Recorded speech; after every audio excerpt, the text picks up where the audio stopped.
Hey,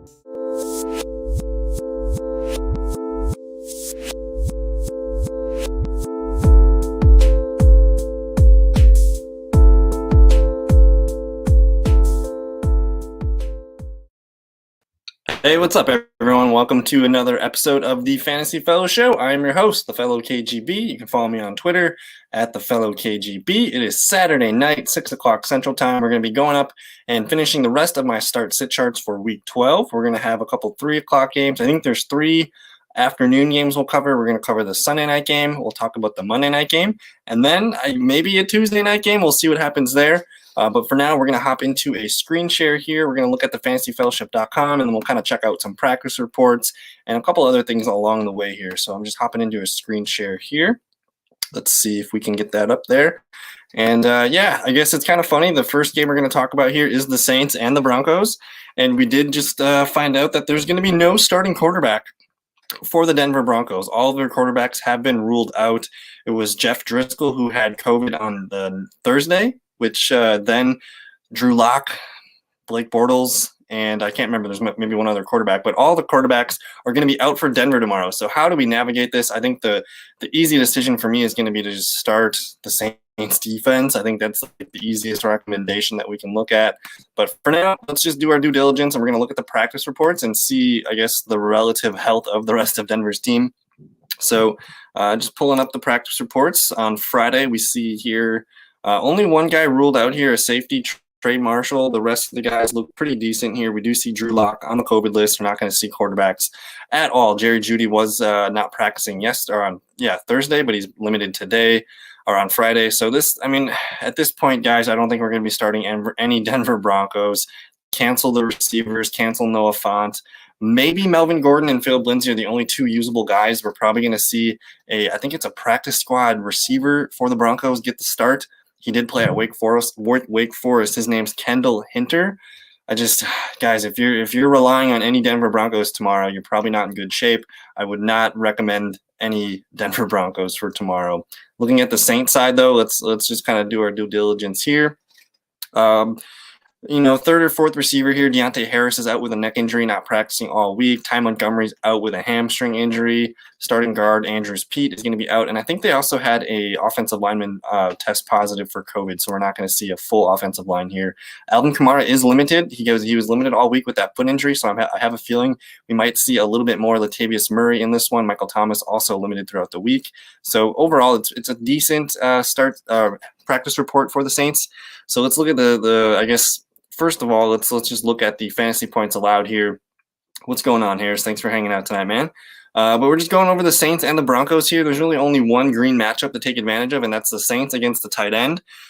But guys, I don't think we can use the Denver Broncos tomorrow. This is going to be a team rolling out a practice squad quarterback from Wake Forest here that just doesn't inspire any confidence for me. I'm not starting any of the receivers. I'm not starting Noah Fant. If you can find someone off the waiver wire, I think that's probably a better option at this point. It's going to be ugly. We might not even see the Broncos score a field goal or any point tomorrow. There was a rumor that Royce Freeman was the emergency quarterback, but I don't think that's true. So we're probably going to see this practice squad receiver here, Kendall Hinton, get the start at receiver. I'm just not sure. I suppose Melvin Gordon can be an RB2 flex. I suppose Philip Lindsay, if you really need the help there, if you guys can, avoid the Broncos offense, I think that's probably the safest play. We do see the Saints. They were pretty good against the quarterback. They were the number 1 team against the running back here. So Melvin Gordon, Philip Lindsay, these guys are all, maybe top 30 options at best. I'm trying to avoid all Broncos here. Let's go. We got a couple questions here from our guys. We'll open this Harris UT or YT question up first. Saints defense or Giants defense? Because of this no quarterback news, I'm rolling with the Saints defense. They're a better unit anyways. The Giants do play. They play the Cincinnati Bengals, which should be a really fair matchup. But garbage points or anything could happen here. But give me the Saints. Really good defense. They shut down Tampa Bay. They shut down Atlanta. And now they're playing a Denver Broncos team with no starting quarterback. So I'm rolling with the Saints here. Can we trust Austin Eckler, also Hines or Gallman in flex for PPR? So I guess the good news is I like all 3 of these options. I do like Nyheim Hines. Now that we know Jonathan Taylor is going to be out of the mix, it's going to be Hines and Jordan Wilkins sharing the backfield. Hines did have his career game against the Titans there. He did score 2 touchdowns. I can't remember how many yards he had, but I'm pretty sure it was over 100 all-purpose. So we could see Nyheim Hines have a really good game there. I think he has the highest ceiling of all the guys. And then with Wayne Gallman, I mean, just going up against the Bengals, I think that's going to be a really positive game script for that entire Giants offense. And before the bye, Wayne Gallman has scored 5 touchdowns in 4 games. So maybe it's a Wayne Gallman, 15 to 20 touch game, gets a touchdown. I could see him being a pretty nice floor. They don't really involve him, in the passing game for PPR league. So I do think Hines probably has the highest ceiling. We've seen him hit 20 points 3 or 4 times this year. So I like Hines' ceiling. And then with Austin Eckler, I don't know. Let's see if I'm curious. I don't know if our guy Kalen Ballage is going to play. He was listed questionable all week. I do think that because Austin Eckler's back, you're probably going to see him eased into the lineup. I don't think we're going to see him get 70% of the snaps right away. But he does have PPR value. But in terms of trust, I think I have all 3 of the guys on the list here. I do think are safe for double-digit PPR points. So it's really a dice roll with each one. I do think Wayne Gallman has the safest floor. I expect him to get near the end zone. I expect him to get the ball 15, 20 times. So if you want to play it safe, go Gallman. If you're feeling a little bit risky there, I do like Nyheim Hines. And then Austin Eckler is kind of the same thing, but Hines should get the play time. I think I'm going to roll with Hines or Eckler in that situation. Got another question here. Miami defense or the Pittsburgh defense? Just because I'm nervous about this game, I don't know if we're going to get this game on Tuesday night. I think you might have to roll out the Miami defense. And, I guess we should feel pretty good about it. It is the Jets playing against Sam Darnold, who it's his first game back in maybe 3 or 4 weeks. So I think if you want to just play it safe, play the Miami defense. I'm the commissioner in a couple of my leagues, and I have been in situations like this. I'm allowing people to make a list and say you wanted to start a Pittsburgh or a Raven player. I'm allowing them to designate one player before the kickoff. So say you wanted to start Pittsburgh defense, but you're like, okay, put Miami on the list. If the Pittsburgh game gets canceled, I will take the Miami points. Otherwise, I will go forward with Pittsburgh. So that's kind of what I'm doing. I think in this case, we don't really know. I'm going to probably say go with Miami in this one.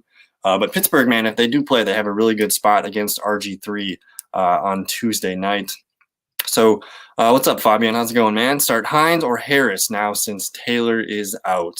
Assuming this is a PPR league, I do think Nyheim Hines, we were just talking about Hines, I think he's got the highest ceiling in terms of PPR with Damian Harris going up against the Cardinals. That should be a game where, and now that Rex Burkhead's out as well, there should be more snaps to go among Harris and James White. I still don't know if Sony Michel is active. So I guess if I haven't heard anything on with Sony Michel, I think I'm going to lean towards Nyheim Hines. He's probably got the safer PPR floor. I do like Damian Harris. He's been playing pretty well. He did score a touchdown last weekend, which was kind of cool. But it seems like those are going to be kind of hit or miss. I do think he can, approach 70, 80 yards on the ground.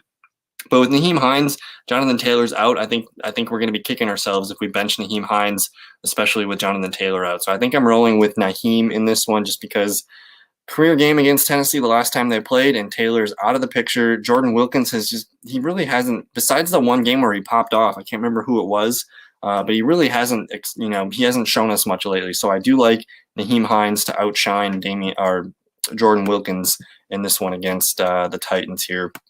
So we're kind of just talking about the Saints and the Broncos. Man, I'm kind of all off the Broncos. I might even move Melvin Gordon down to a flex position here. I'm not trying to rely on any Broncos tomorrow. And on the Saints side, man, it's going to be a Taysom Hill game. Alvin Kamara is going to get his touches. I think Latavius Murray should get a handful of touches in this one. I was just curious to see what was going on last weekend because we do know Alvin Kamara's got a little bit of a foot injury right now. So I think they're going to be cautious in this game that they should win. So we're probably going to see a little bit more Latavius Murray in this one. And it really wouldn't be a surprise for me to see Latavius Murray get a lot of second half run and maybe even a touchdown in this one. We did see 12 carries, 49 yards, 2 targets, 2 catches, 36 yards. So this is a really similar game script, I think, for Latavius Murray. He could be at 8 to 10 point floor in PPR leagues. You're not going to bench Alvin Kamara, but we're a little bit nervous now that the offense has shifted to Taysom Hill. That means more running, not as much passes. Again, no catches for Alvin Kamara. First game in his career, no catches. So I do like both of these guys here. We love Taysom Hill as a quarterback one for sure in Superflex leagues. And then I think the only receiving threat I want to use is Michael Thomas. 12 targets, 9 catches, 104 yards last week. He's really the only guy that we can trust here. So it's a really simple. I do have Emmanuel Sanders here if you're feeling risky. He did have a touchdown called back last week, but pretty simple. Just go with your Saints, go with your top studs here, and just kind of fade the Broncos in general. So Harris YT has a question for us. Can we trust the Broncos defense through the playoffs? So I'm sure you have seen the Tampa Bay Buccaneers schedule coming up for the fantasy playoffs, and it's pretty good. I'm for sure. I mean, I've been recommending people, to buy into the Bucs offense, especially. So this week they play the Chiefs, and then after that, I mean, we got the Vikings, we got the Falcons, and we got the Lions. These are three really easy wins, I guess, for the Tampa Bay Buccaneers. They might struggle a little bit with the Vikings, but going up against the Chiefs this week, and then you see the Vikings, who do have Dalvin Cook, but the strength of the Bucs D is the running game. So we might see Dalvin Cook limited a little bit in this one in terms of fantasy production. I could see us starting the Bucs defense in this one. And then you got going up against the Falcons, I'm not really scared of that. I think that's a good start. And then the Detroit Lions, who just cleaned house today, I think that's also a really good spot. I just wanted to check. I don't think that schedule was... Okay, yeah, so we got Kansas City, and then we have a bye week, weeks 14 against Minnesota. I'm probably starting them just because it's strength against strength there, and then Atlanta and Detroit. I think I really like weeks 15 and 16 there. So I think I'm okay with Tampa Bay defense. We'll see what they look like tomorrow for sure. Oh man, I don't think we can trust Kendall Hinton in this one. I think I'd rather use Keelan Cole, who I know is the number one receiver. Even though it's Mike Glennon, I still think Keelan Cole, number one receiver. And then you got Frank Gore at the flex. We could see him get enough touches in this one. LaMichael Pirines out for at least the next 3 weeks. I mean, it depends on what league you play in, but I don't think I'm going to advise Kendall Hinton at all. He played in Wake Forest a few years ago. So let's just pull up Kendall Hinton's college stats. I mean, I just don't think we should get too cute with it, even though he is a starting quarterback. His career numbers at Wake Forest, not very good. He has a 53% completion rate. He has thrown 8 touchdowns, 7 interceptions. So this is, it's just, I don't think this is a situation we want to be in, guys. I think they're going to try to run the ball as much as they can. It's just, I think I'm going to rule out the idea of Kendall Hinton in this one. And so if we had to do it, I think Keelan Cole has the highest upside. He's going to be the lone receiver out there for Jacksonville. I think Laviska Shenault will be back, but Mike Glennon, he's not the worst. He's a veteran presence. He at least knows what he's doing. I do think we could see potential garbage time tomorrow against the Cleveland Browns. And the one spot where you can beat the Cleveland Browns is going to be in their secondary. Let me just pull this up a little bit here. So you do see the Browns allowing about 40 points to the wide receiver groups each week. I think that could be a spot where Keelan Cole, all he really needs is that one play to make our day for us. And he should be, him or Laviska Shenault are going to be the leading target guys. So I kind of like Keelan Cole here. And then let's just take a peek at what Frank Gore has up against him. The Dolphins are allowing almost 25 PPR points here. I do think Frank Gore has some potential to get us a couple passes, maybe just a handful of receptions here. Let's just look and see what he did last week. So this was the game Pirine was out. We do see 2 for 10 for Frank Gore in the receiving game, so that's at least 3 points, and then 15 for 61 and a touchdown. I guess if you take away the touchdown, you're getting roughly 50, 60 yardage points from Frank Gore, and then you're going to get probably anywhere between 2 and 3 catches, I think. So he has the safer floor. I do think we could see Keelan Cole get a lot more, though, so it's going to be between those two guys for me there. Terry McLaurin or Kareem Hunt standard. So Terry McLaurin already played, man. I don't know if that's a rest of the season question, but McLaurin already played on Thursday. So assuming you haven't started him yet, it's got to be Kareem Hunt, right? So will Hinton have a good floor with his running upside? I really have no idea, man. I've never watched Hinton play a game in my life. I'm curious to see. See Kendall Hinton. What's up, Bob Ross, man? Thanks for hanging out. We're just looking up Kendall Hinton here. I don't want to spend too much time on Kendall Hinton, but it looks like he does have some rushing upside here. He did rush for 12 touchdowns in this time span. He caught some balls in week or 2018. So I mean, there is some upside that he could get a touchdown here if you're really feeling risky and you want to start him. I get it, but I mean, because he's probably wide receiver eligible, I would assume, in whatever platform you're playing. But for me, I give me Keelan Cole, give me Frank Gore. I think I'm more comfortable with those guys. We don't know what we're getting with Kendall Hinton. Whereas with Taysom Hill, we knew what we were getting. We knew we already had some NFL snaps and some things to look at here. So I'm kind of just avoiding Kendall Hinton at all costs here. What's going on, Bob Ross? So question for the rest of the season. At this point, I think Terry McLaurin has established himself. No matter who the quarterback is, he's gonna get 10, 12 targets. He's gonna catch 6, 7, 8 balls, and the touchdowns really haven't been there. And I guess that's the one excuse for Kareem Hunt right now is where Kareem Hunt's in a good offense, a good running offense, and they're going to continue to pound the ball. I guess if we look, I probably have to look here at the schedule for the Cleveland Browns. Then we can accurately say which one we like here. But he's basically 50-50 with Nick Chubb at the moment. We do see, okay, so Jacksonville, great. Tennessee, great. Baltimore, you can run on Baltimore lately. And then he's going to get New York in New York for the final championship here. So maybe, I guess I could see Kareem Hunt. He's going to get the touch upside. But really, I think if these are your options here, you can't really go wrong with either one of them. I do think Terry McLaurin has basically proven to be matchup proof. He's delivered every week, I think, except 1 week this week. And I'm just looking at the Washington schedule. Steelers might be a little bit tough, but Steelers do allow a good amount of points to the wide receivers in PPR leagues. 49ers, if Richard Sherman's back, I guess that takes a little bit off the top for me. But week 15 against the Seahawks, I think you're going to want to start Terry McLaurin for sure. Against the Panthers, that doesn't really scare me. So I do like weeks 15 and 16, his matchups there for sure. But I guess just looking at the schedules, I think I would go, if you're looking, is this like a trade or something? I think I would go Kareem Hunt in that scenario. So let's get back to the start-sit charts here. So we kind of already covered the Saints Broncos. Guys, I don't know what we're getting with Kendall Hinton. I've never seen him play. I've just like you guys, I've heard his name for the first time today. We just looked at his stats. He does have some rushing upside. So there could be, an opportunity for 40, 50 yards rushing and maybe a touchdown. But I think I'd rather roll with some decent players that have. If you have a player at the flex that has an opportunity for 10, double-digit PPR points, I think I'm rolling with that guy over there. So we got a question real quick. So it's been kind of the same thing. He's been limited all week. They're probably going to test him out. I think 10:30 is when we're going to actually know. Let me just see what we got with. Maybe there has been an update on Phillip Rivers. I'm not expecting anything today yet. So Phillip Rivers here. Not seeing anything on the latest for Phillip Rivers. So typically around 10:30 is when they're going to be out on the field and kind of doing some stuff. I did notice that, let's see here. So we already know Jonathan Taylor's not playing in this one. Center Ryan Kelly's also out here. Bobby Okereke is going to be out. And with Phillip Rivers, he got a limited day in on Friday. So if he went to practice on Friday, I'd be a little bit more nervous about it, but I'm open to him playing.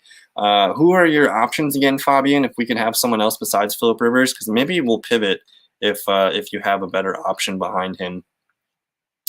I'm going to move on to the 49ers and the Rams game for now, though.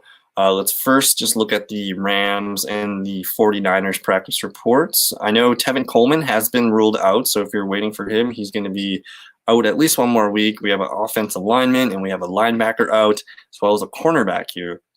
So on offense, Deebo Samuel looks like he got a full practice in. I think Deebo Samuel is a pretty good play at the wide receiver 3 or the flex spot there. Again, Tevin Coleman out. Raheem Mostert is going to be the lead back. So if you have Raheem Mostert, I think we got to get him in the lineup. I don't know what's going on with Jordan Reed. If Jordan Reed is out, I'm going to say Ross Dwelley is probably the one guy that you could whip out at tight end if you need the help there. So we're interested a little bit in Ross Dwelley if Jordan Reed can't go. Looking at the fantasy points allowed here, we don't see any green matchups here, so I'm not expecting a huge fireworks show. These two teams did play each other earlier in the season, so let's look at this. So 49ers schedule. So the Rams and the Niners did play each other earlier in the year.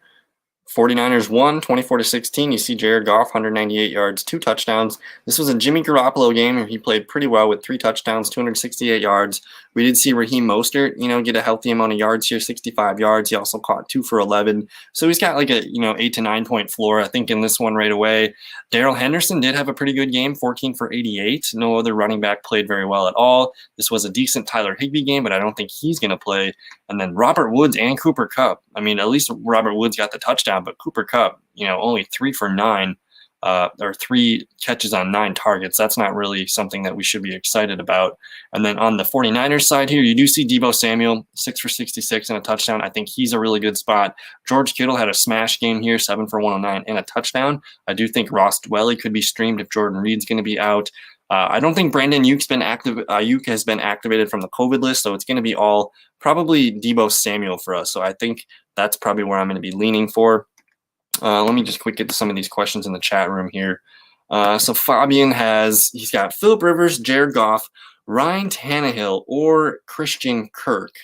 So I don't expect Adam Thielen to be playing tomorrow. Also no Irv Smith. So that's going to leave us with just basically Justin Jefferson and Kyle Rudolph. So I'm a little less excited about Christian Kirk or of Kirk Cousins upside there. With Phillip Rivers, I still think if he plays, that foot injury isn't going to bother him too much. He's not really a running quarterback.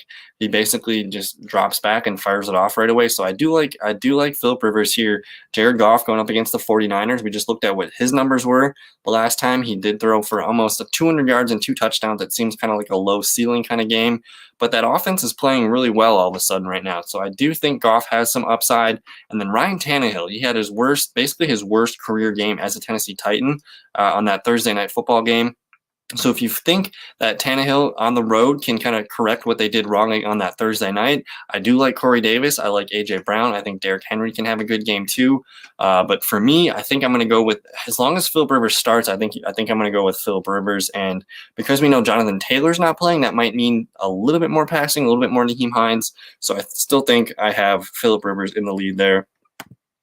Looks like we got a question here from Yadavir Pada. So Steelers D, should we pick up 49ers or Minnesota, or is there no point I'm picking them up?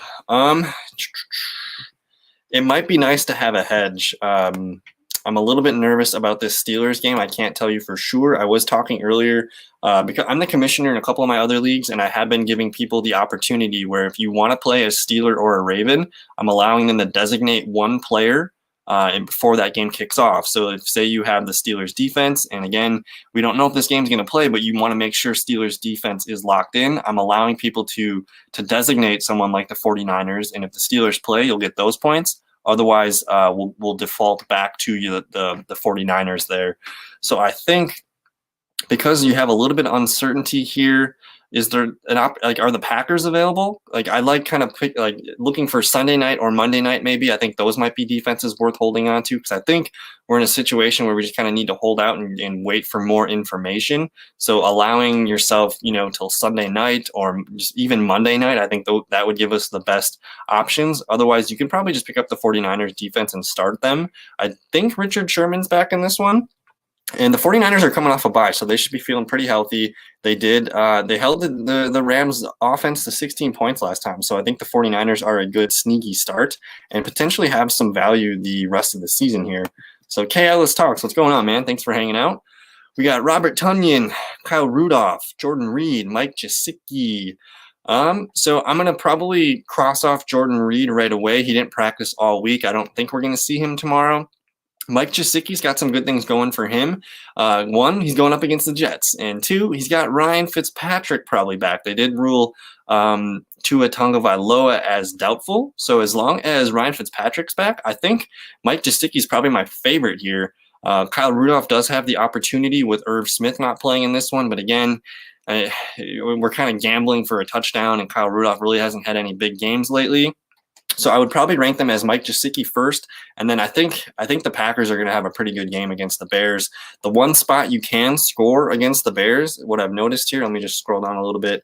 The Bears do allow a decent amount of tight end points here. So they have red marks against the quarterbacks, running backs, and receivers, but they have been allowing teams to get some tight end points here. So I think I'm going to rank them as Gesicki. If you want to roll with Robert Tonyan, I'm totally cool with that. I think he's got some pretty decent potential against the Bears on Sunday Night Football. So yeah, no Kirk Cousins. So yeah, back to the quarterback situation for Fabian. I still think if Phillip Rivers is going to play, he's a veteran quarterback. He doesn't really scramble. I don't think that injury is going to affect him too much. He gets the ball out of his hand really quickly. And the Titans defense, I mean, that's the easiest matchup that you have here for your quarterback. So if Rivers is in, I think I'm going to play with Rivers. And if not, I think I'm going to play Ryan Tannehill. I think the Titans can bounce back here and try to steal a game in Indianapolis. So we got a question from Harris YT. Pick 2, DK Metcalf, Tyler Lockett, Devontae Parker, PPR, if I have Russell Wilson starting at quarterback. So going up against the Philadelphia Eagles, let's see here. The Philadelphia Eagles this is kind of surprising. They actually have a pretty solid defense against the wide receivers, where in the past couple of years they've been, pretty generous to the wide receiver group here. So 35.2 going up against Russell Wilson. I would think Russell Wilson should be able to take advantage of them. And this is a tricky situation, because if I tell you DK Metcalf, then it's going to be a Tyler Lockett game. And if I tell you Tyler Lockett, it's going to be a DK Metcalf game. So what do we do here? I do like Devontae Parker going up against the Jets with Ryan Fitzpatrick back. The good news here is I think all 3 of these receivers are in pretty good shape to have a good game. Devontae Parker going up against the Jets with Ryan Fitzpatrick, that feels really good. But for me, I always ask myself, what's the most fun thing to do? And if you have Russell Wilson, I think I'm whipping out Tyler Lockett and DK Metcalf, just because Monday Night Football, man, you have all of the cards in your hand there. You can do whatever happens, and you kind of just cover everything. So we really don't know how that Dolphins game is going to go. It could be kind of weird with the potential scoring. If the Jets have nothing to offer here, they might not have to throw the ball that much. So I think I'm going to say DK Metcalf and Tyler Lockett. To me, that's the most fun lineup, especially on a Monday Night Football with my starting quarterback. So I think I like those. We got Claudio Jenkins asking what Bronco QB is starting. It's actually he formerly played college football with Wake Forest. His name is Kendall Hinton, and he's kind of got some running ability here. I'm not expecting too much from him throwing. His career completion percentage at Wake Forest was about 53%, 8 touchdowns to 7 career interceptions. So he doesn't really have a lot of upside as a passer. And again, the dude's basically just getting thrown in there today. Maybe they got him in there some snaps yesterday, but it's not looking good. I'm not going to advise you guys go out and get Kendall Hinton. I'd rather you guys probably look a little bit elsewhere. So again, Kendall Hinton, he's kind of I think he's like a practice squad receiver for them that they're pulling up here. So that kind of just tells you what's going on. So we need 2 from Stephen Drake. What's going on, man? So we need 2 PPR. Jordan Wilkins, Matt Breida, Brian Hill, Clyde Edwards, Jamison Crowder. Whew. Okay. So it's going to be tough to bench Clyde Edwards-Helaire. He's got the biggest star power of all these groups. Again, it's a tough matchup against Tampa Bay. So I don't really know if he's going to have that much good of a game on the ground here. Let me just pull up and see what Tampa Bay has been allowing for running backs here. So Tampa Bay, again, one of the better running back teams. So this is a PPR league. So this is what they've allowed to the top running back in the last few games here. So 8.9 to Cam Akers, 8.4 to Mike Davis, 15.9 to Kamara, 13.2 to Gallman. The lowest game here is 6.1 to Jacobs, 6.3 to Kelly. So essentially, you have a pretty solid floor here. I think I'm going to recommend Clyde Edwards for sure out of this group. And then I think between Brian Hill and Jamison Crowder, that's where my next guess would be. We do have Brian Hill getting the start. Let me just go up here to the Falcons-Raiders. So the Raiders matchup is really, really nice for the Falcons running game. You see the Las Vegas Raiders allowing 28.4 fantasy points to the running back. I didn't see that Brian Hill has been involved in the passing game. So I do feel pretty safe about Brian Hill at least getting the volume here. So I think I'm going to rank them Clyde Edwards, Brian Hill. If you don't like any of the other guys there, I do think Jamison Crowder would be the next man up. Probably not dipping into Wilkins or Breida. I think I guess the last 3 guys of this group would be the ones I would choose from. So no Lamar or Burrow. We got is that Taysom Hill or Daniel Jones? Man, I actually like the Giants offense this weekend going up against the Bengals, but I think you got to roll with Taysom Hill in the hot hand here going up against a Broncos team that might not have much of a fight in them at all. I think I'm going to say Taysom Hill makes the most sense for me, and really good odds at maybe getting a rushing touchdown there. So Bob Ross, we got Alvin Kamara. Is that Aaron Jones, James Robinson, Myles Gaskin, Gio Bernard, Chris Godwin, and Juju? Who should I play at running back and flex? Need big points after the game Gibson had. Okay, so I don't think Myles Gaskin is going to play. They haven't ruled him in or out yet, but assuming they're going to hold him out, I like James Robinson. I think he's the safest guy of the group here. So I think we can start. I think this can be 2 running backs and 1 flex here. I think Chris Godwin's going to be really hard for me to bench. I think we got to get him in the lineup for sure. So is this only 2 spots? Like we only have 2 spots to pick here. We get 1 running back and 1 flex. Because this is some really hard decisions. Holy crap. So Kamara makes me a little bit nervous. He's been limited all week with the foot injury, and it's against Denver, and we're kind of expecting this game to not really be close. There might not be a need to push Alvin Kamara. I've been recommending Latavius Murray to a lot of people, so I'm a little bit nervous about Kamara's upside in this one, but it would feel a little bit stupid. We're going to feel stupid if we bench Alvin Kamara. If they get near the red zone, it's going to be a Taysom Hill run or a Kamara run. So I do think I'm a big fan of Kamara, Aaron Jones, and James Robinson. And then the next guy I like would be Chris Godwin. So between those 4 guys, I think I would make my assessment. I hope that helps. If you need more clarity on that, we can go over that in a little bit. Jackie Cow, what's going on? So Raheem Mostert or Brian Hill, assuming that Mostert plays. Also Goddard or Hooper, 0.5 PPR. So Mostert or Brian Hill. Talent-wise, I'm more excited about Raheem Mostert. It's his first game back, and we haven't seen him in a while. But this is a game that I think the 49ers can win, and I think the way to win would be to get Raheem Mostert the ball. So I think for him, like we've seen him do it in one play. I think back in week 1, he just took one to the house for 70 or 80 yards. So I think Mostert has the higher ceiling. I think Brian Hill is the safer floor. I think I'm going to roll with Mostert in this one. And then Goddard or Austin Hooper. Goddard just had a really nice game last weekend, and I think Zach Ertz has already been ruled out. So I'm going to continue. It's a Monday night game against the Seahawks too, so that's a little bit more fun. I think the Browns are going to continue to try to run the ball and not really have to throw the ball that much. So I'm probably going to roll with Goddard and Raheem Mostert in that one. And yeah, man, Jarrett Patterson, he had quite the day. It was 409 yards and 8 touchdowns. Buffalo just put the team on his back, and I don't know. I saw the highlights of that one. He looked really good today. So really fun game from college football Buffalo team. So I don't know. We got a lot of good questions in the chat room today. I'm kind of lost here on the start-sit chart. So I'm going to try to work my way back here. If you guys do have any more questions, we can get to those in a second. But I would like to cover, I guess let's just go over the full 49ers and the Rams start-sit charts here. I think Nick Mullins and Jared Goff are just kind of quarterback 2s for me. I don't really have a strong read on either of them as a quarterback 1 this week. Like we said, the 49ers won this game 24-16 earlier in the year. That was with a healthy Jimmy Garoppolo and a healthy Raheem Mostert. So I think the plan is going to be continue to get Raheem Mostert the ball. Nick Mullins can be efficient. And Deebo Samuel caught 6 for 66 and a touchdown on that one. He is going to be back and playing tomorrow. So I think if you have Deebo Samuel, I'm trying to get him in as a wide receiver 3 flex. I did have Brandon Ayuk with a question mark here, but I think he's not going to be playing. I don't think they activated him yet from the COVID list.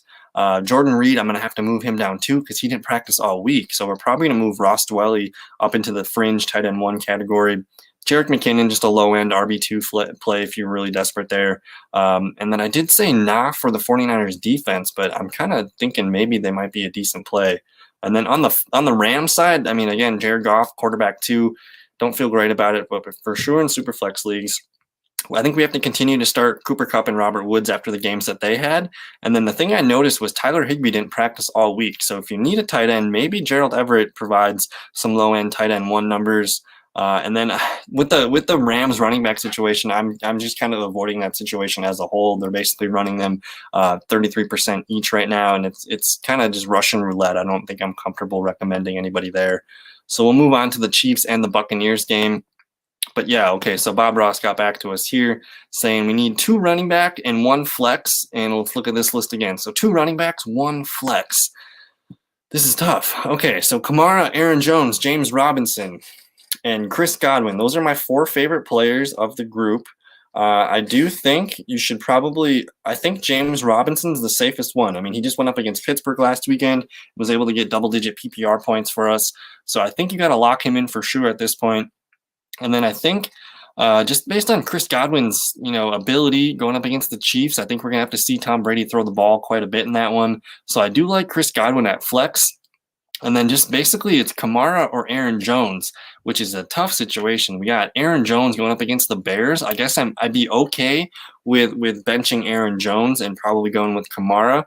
But I guess as long as you stick with three of those four options, I don't think you can lose. Like if you wanted to play Kamara, Jones, and James Robinson, I don't have a problem with that. So I think if you stick to those four dudes, you're probably going to be in a good spot there. So moving on to the Chiefs and the Buccaneers game. Let's just take a look at the practice reports here. So we'll start with Tampa Bay in this one.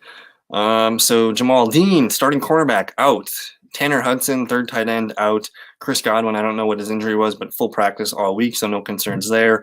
Ali Marpet looks like he's full practice all week, so that's a good sign there.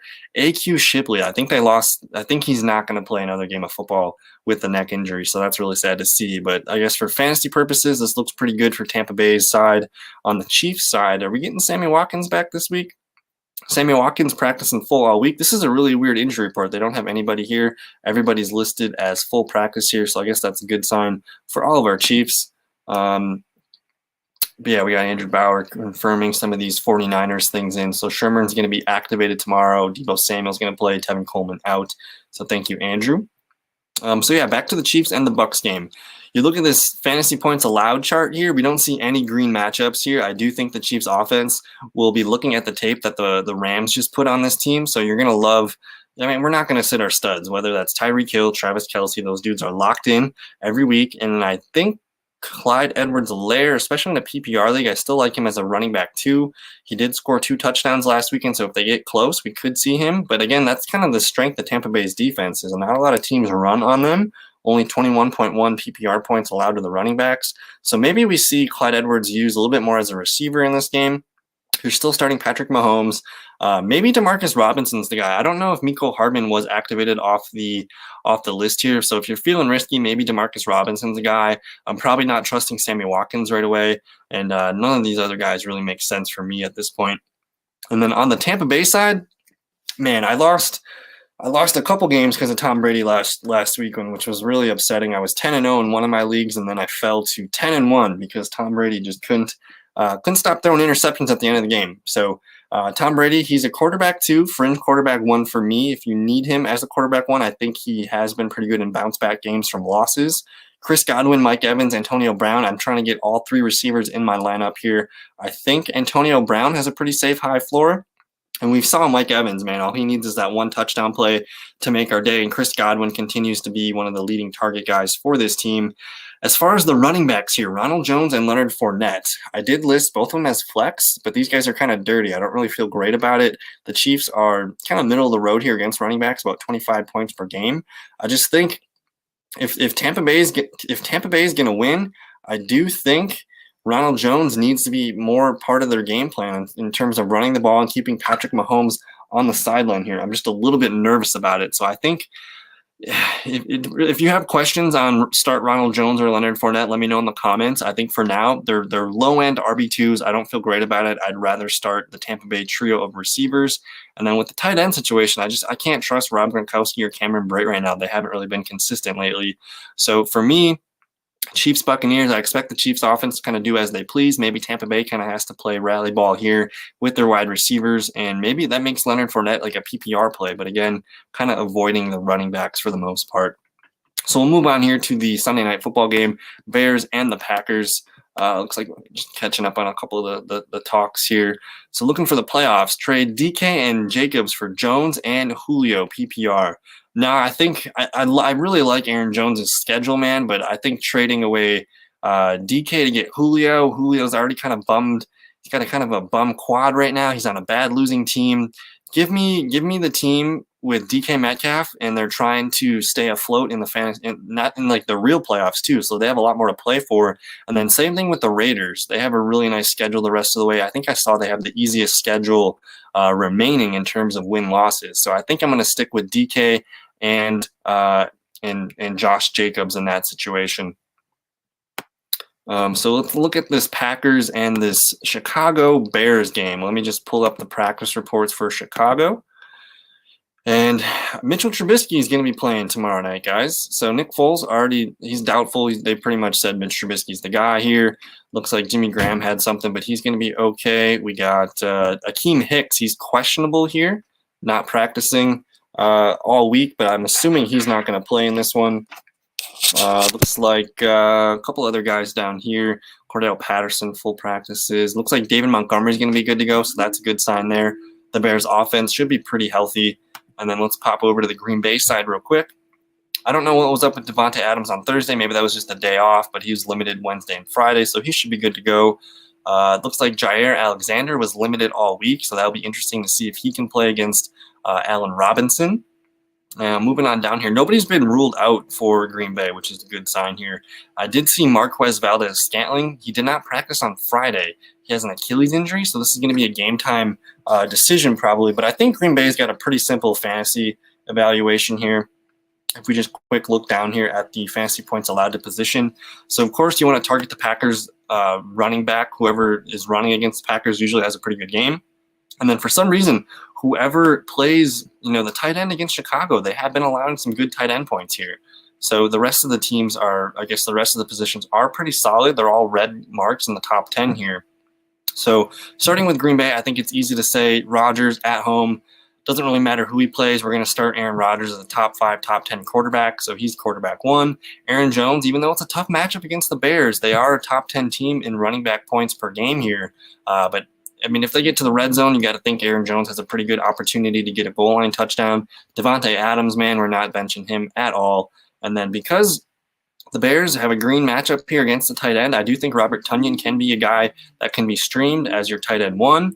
And with MVS kind of dinged up right now, I think Allen Lazard showed me enough last week that he had 60% of the snaps. I think he only caught 2 balls, but against the Chicago Bears, if you guys remember the last time we saw the Bears before their bye week, they let Adam Thielen catch 2 touchdowns and they let Justin Jefferson go for like 135 yards. So I think Devontae and Allen Lazard could kind of terrorize the Bears secondary just a little bit in this one. And then if you needed a desperation RB play, Jamal Williams did catch a touchdown last weekend. He has a floor of like 8 PPR points. So you could do worse if you're in a pinch or you went 0 RB. I do like Jamal Williams in this one. This one could get out of hand as well too. So maybe we see a little bit more of the backup running back here towards the fourth quarter. On the Chicago Bears side, I think Mitchell Trubisky could be a low-end superflex play at best. We're not trusting him in quarterback 1 standard leagues. David Montgomery does have the best matchup on paper here. The Packers, one of the worst teams against the running backs and allowing PPR points here.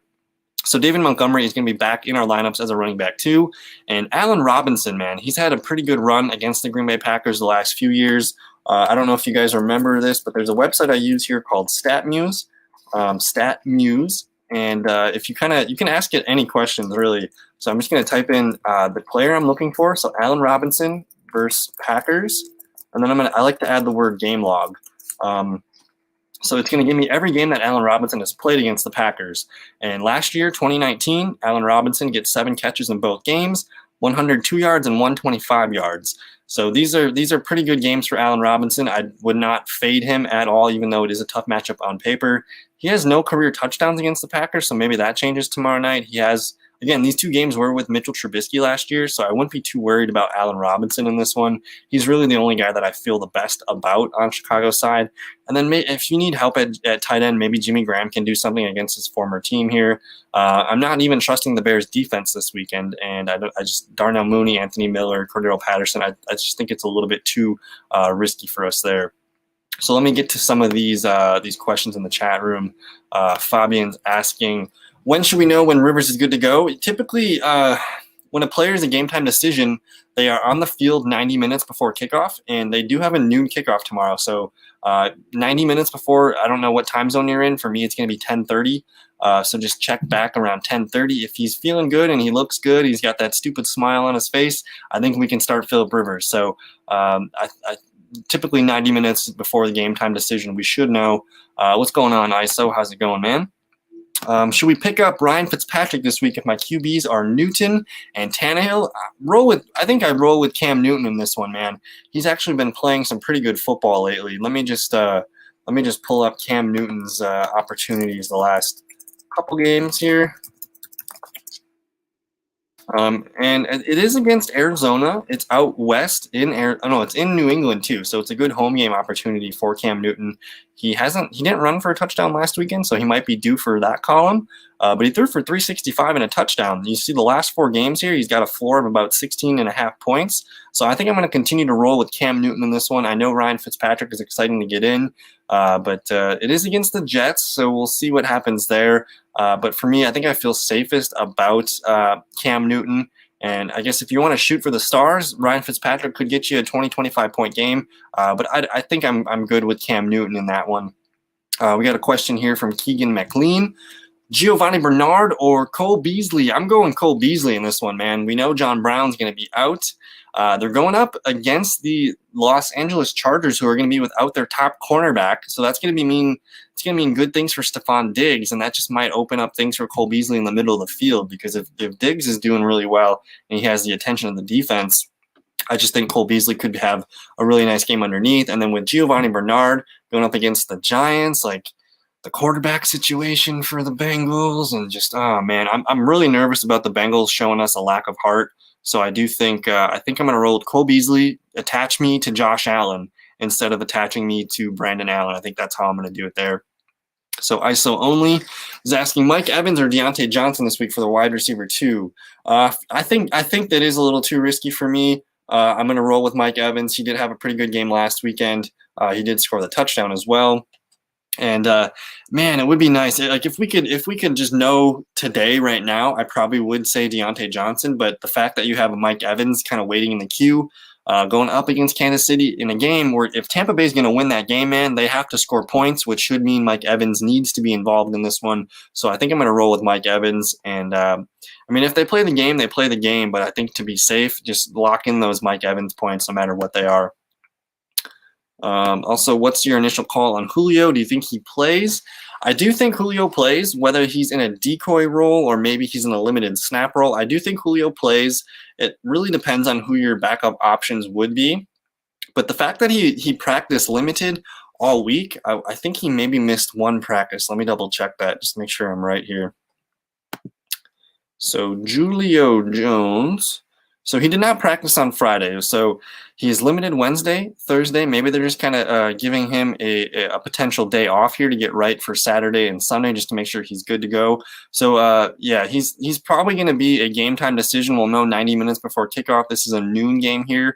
But I think the thing with Julio Jones here, that every time Julio Jones is kind of questionable and he's looking good to go, I think we tend to want to get him in our lineup because it's going to suck to miss one of those 100-yard games, 2 touchdowns. So we should see Julio Jones probably 90 minutes before kickoff get tested and see if he can go. The thing that I noticed last weekend and Sunday was when he got pulled, he was on the sideline and he was running and trying to get his legs loose. So it looked like he wanted to go back in. I don't think it's a very serious injury. So I'm assuming Julio is going to play, but again, 90 minutes before kickoff, we will see what's going on here. And let's just rate this team here for DeAndre Chris. Let's see what we're working with. So it's a 10-man league. I don't really like 10-man leagues because most teams are good in 10-10 leagues, but Russell Wilson, great. That's a pretty great quarterback there. Devontae Adams, A.J. Brown, solid 1-2 punch there. Dalvin Cook, James Robinson, fantastic. Kenny Golladay would be nice if he could play next week for us. Myles Gaskin waiting in the wings. I guess I would probably need to see some more bench. So I'd probably need to see some more bench here. But, man, you got one of the top quarterback options. You have the best receiver option. A.J. Brown's not bad the last time I checked. Dalvin Cook, also not bad the last time I checked. James Robinson, super, super top 5 talented running back right now in PPR leagues.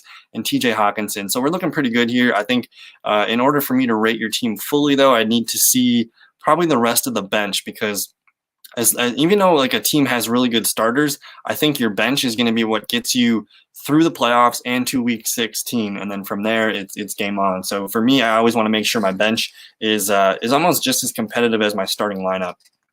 So any other questions in there? So is there fantasy college football? I think you have to create a league.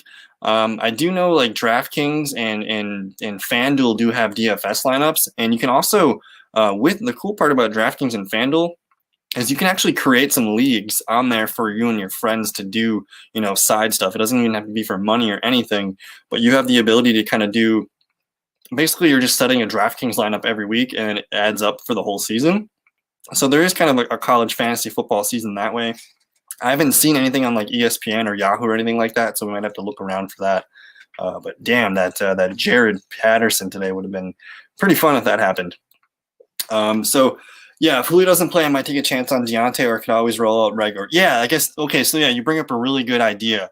So if you guys are unsure of this Pittsburgh Steelers and the Baltimore Ravens game, try to add someone from the Monday night game. Whether even if it's Jalen Reagor, or I guess even Will Dissly, if you need a tight end at the flex, or if you needed someone like David Moore, I think if you guys have a Monday night hedge, we should know, throughout the day on Monday, there should be enough news out that this game is going to take place. So if you wanted to make sure you have a hedge in place, I highly recommend getting a Monday night hedge. And Jalen Reagor is going to be a really good play, I think, no matter what. So if you don't get Deontay Johnson, I still think Reagor could be in a really good game going up against Seattle. So I like that quite a bit. What's going on, Patrick Sig? Thanks for hanging out, man. We're probably hanging out. We're going on about 50 minutes here. I'll hang out another 10 minutes or so if you guys have more questions. Our guy DeAndre Chris got back to us with a bench. He's got James Conner chilling on the bench. We got Kalen Ballage, who I think the train may have left the Ballage station here with Austin Eckler back. I don't know if we're going to see Kalen Ballage useful very much for us the rest of the way. Joe Mixon, I think he's going to be out in at least another 2 games, assuming that's Mark Ingram. DJ Moore, fantastic. And we also played Will Fuller. So, yeah, man, I think you got enough tools in the tool shed there. I think this is a really good team. And assuming there's no defenses in this one, it looks like it's a lot of flexes. But, yeah, man, I think you got your bench covered here. And if Myles Gaskin, I don't think Myles Gaskin's going to play tomorrow. But assuming next week you're going to get Myles Gaskin back, which is a really solid, PPR RB2 here. So we got a question from Patrick Sig. Asking the tough ones here today. DJ Moore or Michael Thomas? Okay, so talent-wise, sure, Michael Thomas is a pretty good play. It makes more sense to play Michael Thomas if you just look at the name value. But we don't know what the hell is going to happen in this Bronco game tomorrow. It could be Saints 24-0. It could be. I don't expect the Broncos offense to put up much points and compete much in this one. So we might just see the Saints kind of take the foot off the gas and run the ball a little bit more. I think Thomas can have some success. But I think give me DJ Moore, who's coming off 127 yards, going up against the Minnesota Vikings, which is a really, really good matchup. And he gets Teddy Bridgewater back. And, Carolina looked pretty good on offense. It was against Detroit. But I just think DJ Moore, the way he's been playing the last 2 weekends, I think he's got a little bit more upside. And just going up against the Vikings, I think they're going to offer a little bit more resistance in terms of competitiveness for the game.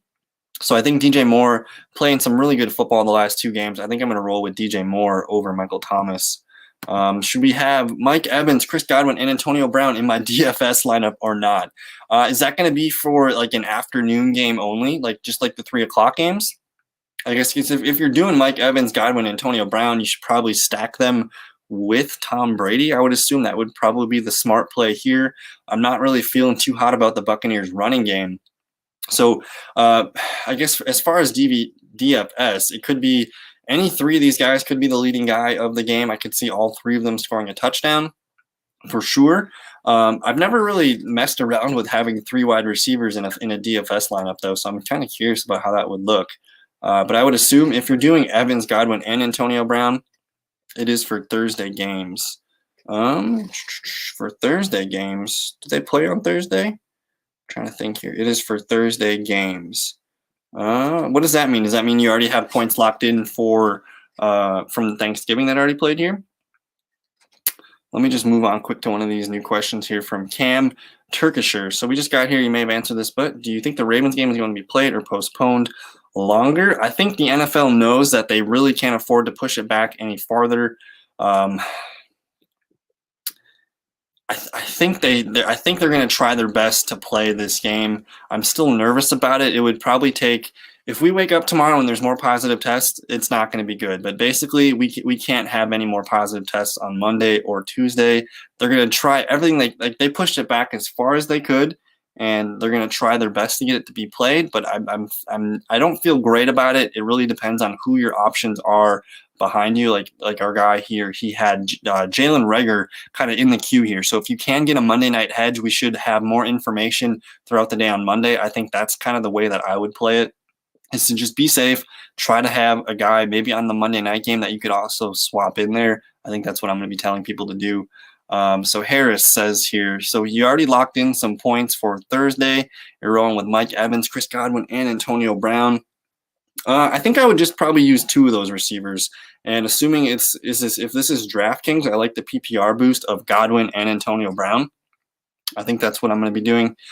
So Fabian brings up a good point. If it is Monday Night Football or Wednesday Night Football, that technically doesn't count towards Week 12. I think that game would be pushed towards Week 13, which would really suck for fantasy football. I'm not really sure how it would work.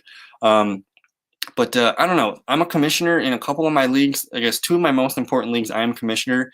And tonight after this show, I'm going to send out a list for basically a chart for people. And I'm going to say, okay, you guys want Ravens and Steelers in your lineup. I get it. If they play the game, you're going to get those points. If they don't play that game, designate one player here in this chart that says, I want this receiver if I can't get Juju. I want this running back if I can't get Gus Edwards or something like that. So I'm allowing them to place someone in emergency just in case that game doesn't get played. I don't know if you guys want to talk to your commissioner or start that kind of movement, but that's what I'm doing for my league. I'm allowing them to at least tell me before the game starts. I'll allow them to just basically lock in somebody that if this is the emergency play, then I'll just switch that out for them later. But the hope is that this Pittsburgh and the Ravens game will continue. But I don't know. I'm kind of being hopeful there, and I think it can be played because they really don't have many choices. They got to get this game in somehow, but it might take a couple more positive tests to push it back. So we're going on about 56 minutes here. I did want to cover the Seahawks-Eagles game really quick. Really good matchup here. The Seahawks defense has been one we've been targeting for the most part this season. They are pretty solid against tight ends, but I think Dallas Goedert can be the guy that kind of bucks that trend there. And the Eagles, that's kind of funny. Everything's opposite. The Eagles do allow tight end points, and they are pretty solid against quarterback, running backs, and receivers. So this is going to be kind of like a good seesaw back and forth matchup. We're looking at Seattle at Philadelphia. I think Russell Wilson, you're still starting Wilson no matter what matchup he gets. Chris Carson is expected to play in this one. I think we're going to lower our expectations to like an RB2, maybe a flex play at best. I wouldn't blame you for benching Chris Carson if you have better options, but I still think he's like a top 25, top 30 running back in there for us. DK Metcalf, Tyler Lockett, make sure you get them in your lineup. And then if you need the help at tight end, I do think Will Dissly, we covered this all week, but Greg Olson's not going to be playing for the next, maybe for the rest of the season. So we're going to see Will Dissly and probably Jacob Hollister share the load here at tight end. I like Will Dissly. He's had some pretty good moments for the Seattle Seahawks. Could be a really good guy to get a spot touchdown. And then on the Eagles side here, Carson Wentz leads the league in interceptions and fumbles, just kind of a turnover machine, which is kind of why I like starting the Seattle Seahawks offense or defense. They just limited the Arizona Cardinals last Thursday Night Football, so they're playing better on that side of the ball. And just because Carson Wentz turns the ball over like nobody's business, maybe the Seahawks defense is a sneaky play there if you need. So if you're a team relying on the Steelers defense, maybe the Seahawks are available and you can just scoop them, and maybe that's your worst case scenario play. You got Miles Sanders here. Continue to use him as a RB1, RB2. And then because the Seahawks are the worst team against the wide receivers, I think I'm going to continue to fall into this pit. And I'm thinking Jalen Reagor is going to be a wide receiver 3 flex. I feel more comfortable with Reagor than I do Travis Fulgham, who's been really not that good the last 2 weekends. So I don't blame you if you're not starting Travis Fulgham. That's why I have the question mark here. But I think I'm going to fall into Jalen Reagor's points. I'm going to continue starting Dallas Goedert just because it's tight end. The bar is so low. If I get my 8 points in PPR leagues, I think I'll be okay. And then not really interested in anything else here. Zach Ertz, we're probably going to see him back next weekend. So that's why I think if you have Dallas Goedert, this might be our last weekend before Zach Ertz comes back. So I think I'm going to fall into that. And then we got this Ravens-Steelers game here, man. So was Aaron Jones for Zeke a good trade? I got Jones. I think so. The Packers have a really good schedule coming up here. They're probably going to have a really good chance at winning the rest of their games here. And you're buying the better offense at this point. As it gets colder, we might see their offense shift to more running, especially at home. They have a lot of their games at home yet too. So I think you hit the good spot there with Aaron Jones. Antonio Brown or Cole Beasley, DFS. What's the difference in pricing? I think they're pretty close. But Antonio Brown, man, he's been getting the targets lately, and the fact that he hasn't scored a touchdown yet with Tom Brady, I could easily see that happening this weekend. So I actually really like. I've set a couple lineups with both these dudes in my lineup. I'm excited about Beasley, and I think one of these weekends we're going to get Antonio Brown's first career touchdown pass as a Tampa Bay Buccaneer. Why not this week? America's Game of the Week. We could see Antonio Brown, with another 10 targets, maybe gets a touchdown in that one. So I think I'm going to lean Antonio Brown, but I also like Cole Beasley too. But Antonio Brown, more upside there. One last question from Fabian here. Will Rivers be consistent versus the Titans, or do you think the toe injury will limit him? So the good news with Phillip Rivers is he doesn't need to be very mobile. He never has been very mobile. So if he kind of just sticks back and he's just kind of bouncing around on his heels, I think he has the game right now where they're getting the ball out of his hands very quickly. He really hasn't been sacked much at all. So I don't really know if the risk for re-injury is that high. And the fact that he's playing the Titans, a team where I think he threw for over 300 yards against them last time. Let me double check this. So I especially if we see him out there tomorrow and they're showing some clips of him moving his foot, I think as long as, he's at this point of his age too, like he's not walking out there unless he knows he's good to go. So I think Phillip Rivers going up against the Titans, he just had 308 yards and a touchdown against them. I'm not sure how many points that would have been in your league, but in a 4-point passing league, that's 16 points, man. You get the 300, you get a touchdown, you maybe get another touchdown in that one because we know Jonathan Taylor's out. I don't really know if I trust Jordan Wilkins, but he also played pretty well against the Packers defense, and the Packers have been one of the better teams against fantasy quarterbacks. So he threw for 3 touchdowns. It wouldn't surprise me if he ends up with another maybe 250 yards and 2 touchdowns. So I do think Phillip Rivers is going to be okay if he plays. Just a Guy is going to ask, do you think Benny Snell gets 15 plus carries? I'm assuming so. I kind of actually want to see what Anthony McFarland can do too. But this game is against the Ravens. I did want to pull up here. We didn't really talk about this game, but the Ravens defense the last couple games has been allowing teams to run on them. So that's 22.5 points. If your expectation for Benny Snell is we just want to get 8 to 10 points as a PPR floor, he has been a pretty good pass catcher for them too. So I think he does have, whether it's 2 or 3 catches in his PPR back pocket that could help boost some PPR numbers. And for some reason, when they get into the top, the 5-yard line, they do kind of like Benny Snell at the goal line back here. So if you tell me Benny Snell's going to get 15 carries, 2 to 3 catches, I'd say he has a 50-50 shot at a goal line touchdown. I think it could be a pretty good Benny Snell game, and a game where if Lamar Jackson doesn't play, like the Steelers don't really have to put their foot on the gas. I think we're going to see a lot of running, a lot of good defense. So I kind of like Benny Snell as a low-end RB2 play. Harris YT is going to ask, Antonio Brown or Brian Hill? Brian Hill feels a little bit risky. I like the opportunity going up against the Raiders, but with Antonio Brown going up against the Chiefs, he's been hit with some really good targets the last few games here. So I guess I would ask you what your expectation is for Brian Hill. If you're looking for a guy to run for 100 yards and a touchdown, I don't know if that's your guy. If you're looking for a player that can get you 10 to 12 points in a PPR league, I think both guys have the ability to do so, but I'm going to tell you Antonio Brown is probably the safer bet. So the last 2 games, you see 13 targets, 8 targets for Antonio Brown, 7 and 8 catches, 57 and 69 yards. And we're just talking about this. He hasn't scored a touchdown yet, so I really think we're probably going to see him find the end zone maybe this week or next weekend. So I think Antonio Brown's probably my favorite play of the 2 there.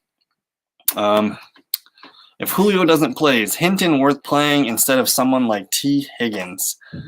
I'm really not excited to play Hinton. And also the thing with Higgins is he's got Brandon Allen throwing him the ball, so that really makes me worried. I guess if that's your options, I mean, we're gonna cross our fingers and hope Julio Jones plays here, because I'm gonna rank these Julio Jones, and then just give me T Higgins, and then Hinton is kind of like the emergency in case of emergency brick glass kind of play there. So hopefully Julio is good to go. Otherwise, I think I would continue to roll out Higgins there.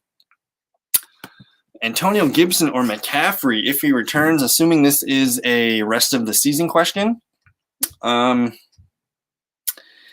I mean, at this point, Gibson's playing pretty good, man. I wish he could get, if you could tell me that Gibson's going to get all of J.D. McKissick's work and all the work that he already has, I think Gibson's going to be a really fucking good running back for the rest of his career. I think he's got a lot of potential to just be a PPR nightmare. We've seen him do the good stuff on the ground with his legs, and if he can just continue to get more passing work, I think Antonio Gibson's going to be the guy that we're looking at for the next couple of years. But assuming Christian McCaffrey returns from the bye week, I think McCaffrey weeks 14, 15, and 16, that's going to be the guy you want in your lineup for fantasy football.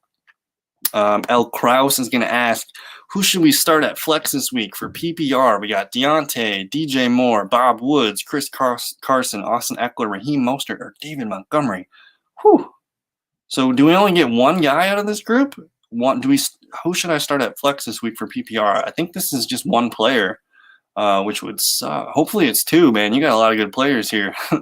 I think DJ Moore sticks out the most to me. Robert Woods might be having a tough matchup against the 49ers. He only caught like 4 balls. He did catch a touchdown against the last time they played the 49ers. But for now, I think DJ Moore sticks out the most.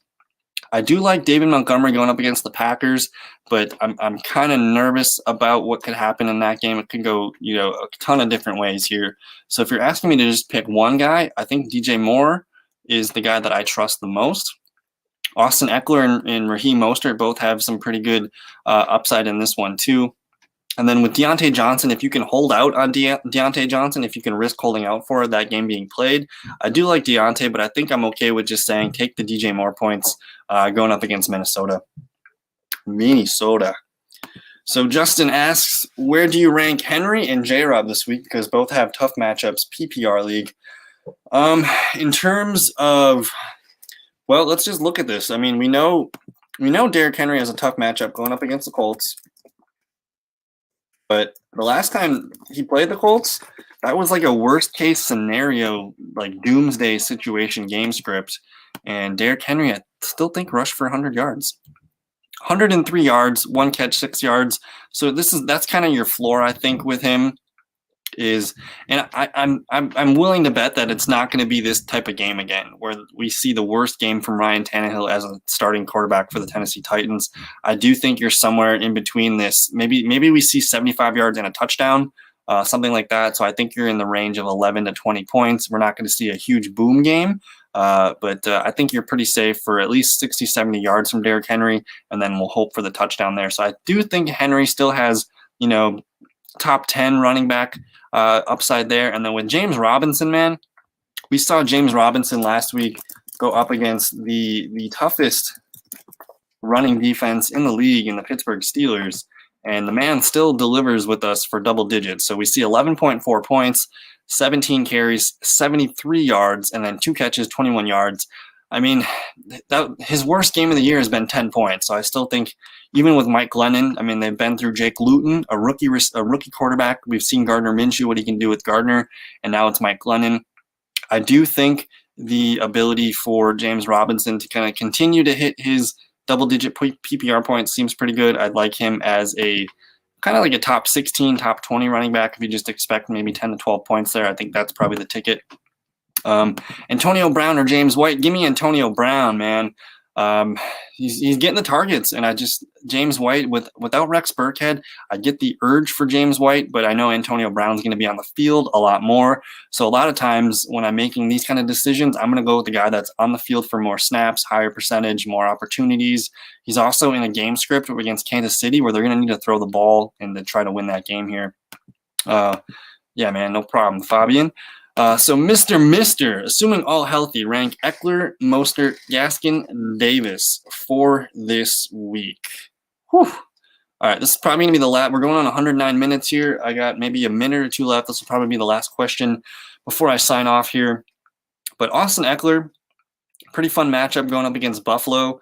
Raheem Mostert, we saw him run for about 66 yards and catch a ball or two against the Rams the last time they played. So they did have 10 He had 10 PPR points against the Rams the last time they played. Myles Gaskin, I don't think Gaskin's going to play, so I think we can cross him out for this week. And then Mike Davis, I think you're going to, because we know Teddy Bridgewater's, like, he practiced all week, so I think Teddy Bridgewater is going to play. It is against Minnesota. I think Mike Davis probably has the safest floor, so I think I'm going to choose Mike Davis for sure. And then Eckler and Mostert.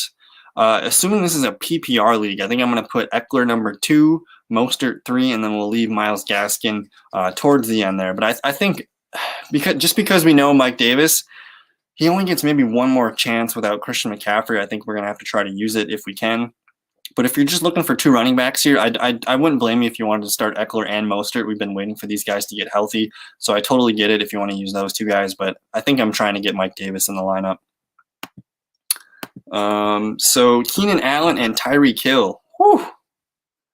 Yikes, this is tough. We can't get both? We can't get both in the lineup?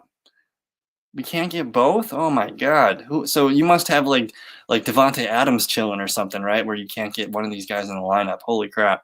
Or is this maybe a DFS question? Give me Keenan Allen, because Mike Williams should be on Tre'Davious White. We just saw Keenan Allen get peppered with like 20 targets last weekend. And if we're looking at the game script for Buffalo and the Chargers, I just think Buffalo, we know Casey Hayward's not going to be playing. Melvin Ingram's also gone. So the Chargers defense is banged up right now. So I think the Buffalo Bills offense is going to kind of do whatever they please tomorrow, which just means that we're probably going to see a lot of Justin Herbert throwing the ball. And if Justin Herbert's throwing the ball, that means like 40% of the throws are going to Keenan Allen. So I think I'm going to roll with Keenan Allen. He's been really hot lately. But so is Tyreek Hill. Tyreek Hill's got a really good opportunity to score a touchdown. But I'm going to roll with Keenan Allen there. I'm going to root for the Chargers and Justin Herbert. But I don't know, going on almost 111 minutes here. I'm going to answer this one last question, and then we'll sign off for the night. Turner Hare. So tell people to pick up the new starting quarterback for the Broncos if they need a receiver this week. He is listed as a receiver on fantasy apps. So I guess if you want to do the Taysom Hill situation again, I'm not going to recommend this strategy. It's really only if you need it. For the most part, we have to define our criteria for what a flex can be. If you're looking for a guy that just needs 8 to 10 points, maybe this is your guy. If you have someone that you have a little bit more stability with and that you feel safe, I would recommend that. But I don't know if I'm going to recommend starting a quarterback that has played receiver and has never taken a quarterback snap in his life. I'm a little bit nervous about that. Robert Tonyan or Dallas Goedert. I like both options this weekend. I don't think you can go wrong with either one. I do think Goddard makes a little bit more sense for me because just in terms of the pecking order and the targets, I mean, with Tonyan, you're looking at Devontae Adams, Allen Lazard, Aaron Jones. I think he's got a little bit more guys ahead of him for targets. Where Goddard, it's going to be Reagor and Goddard. Those have been the leading target guys the last couple of games. So I'm going to roll with Goddard there. Juju Smith-Schuster or Jacoby Myers. If you feel like you can risk it, I would wait for Juju in this one, but he's also got that toe injury, so that's kind of weird. I guess if you need to start somebody and you're nervous about the Steelers-Ravens game, I guess I would go with Jacoby Myers there. He did have a kind of a bad game last weekend, but he should snap back to what we've been seeing him. So it's more of a risk level for you. If you think they're going to play this game on Tuesday night, go with Juju. Otherwise, I don't mind Jacoby Myers. He could be a nice double-digit PPR floor kind of guy. So yeah, now that Denver's QBs are out, is Miami defense at the Jets or is the Saints defense? I'm going to roll with the Saints defense against the Denver and the quarterback who's the receiver at Wake Forest. I mean, this quarter, I was looking at I haven't really watched much tape on this guy yet, but his numbers at Wake Forest were not very good, guys. He has a 53 completion percent rate through 4 seasons. He does run the ball a little bit, so maybe we're looking at some like Tim Tebow type action. But the dude's getting the start on maybe a day's notice, not even full 24 hours notice. So I'm rolling out with the Saints defense for the most part in this one. What's going on with Austin Eckler? He's activated. I still don't know if Kalen Ballage is going to play. Here's the thing: if we see tomorrow that Kalen Ballage isn't going to play, Austin Eckler is probably going to play a lot more than we expect. And they've been really cautious with Austin Eckler. So assuming they want to keep him, they wanted to keep him fresh for a reason here. So that they didn't rush him back. I do think if Kalen Ballage is out, we're going to see a little bit more Austin Eckler than we expect. So that's a noon game tomorrow. 10:30, we'll see if Ballage is out again. I think I'm going to be firing up Austin Eckler in a lot of my lineups. So last question of the night before we sign off here. We got Corey Davis or Allen Robinson. I would normally play Robinson, but he has a tough matchup. Allen Robinson does have a tough matchup going up against Jair Alexander, but one of my favorite, so here is a website that I use. It is called StatMuse, and you just go here, and if you want to see what a player has done against a certain team, this is just how I look it up. So I'm going to type in Allen Robinson versus Packers, and then I'm going to add the word game log. And we see all of Allen Robinson's career games against the Packers. He had 7 catches and 125 yards back in December last year. And then in September, first game of the year, he goes 7 for 102. So even though that's Jair Alexander, he still had a really, really good game in 2 games. So I think I'm comfortable with Allen Robinson here. I would probably roll with Allen Robinson. Corey Davis has looked nice lately, though, so if you feel like doing that, I totally get it. But I'm not really too scared about Allen Robinson for the most part there. So I think that's going to do it. I want to thank everybody for in the chat room, man. A lot of good questions hanging out. If you guys do have more questions, you guys can, either hit me up on Twitter at @thefellowKGB. You guys can leave questions or everything in here. But I just want to thank everyone for the chat room. Had a really good, a lot of good conversation this week throughout the chat room and just going back and forth with you guys. So I appreciate you guys and all your time. I want to thank you very much for all the effort. And I don't know, I want to have everyone have a good luck tomorrow. Hope we can all get our fantasy points. I'm so nervous about this Broncos quarterback situation. It might be kind of a circus tomorrow. But again, everybody else, have a good rest of your night. Good luck tomorrow. And if you have questions, hit me up on Twitter, Facebook, wherever you guys need. But have a good night. Peace.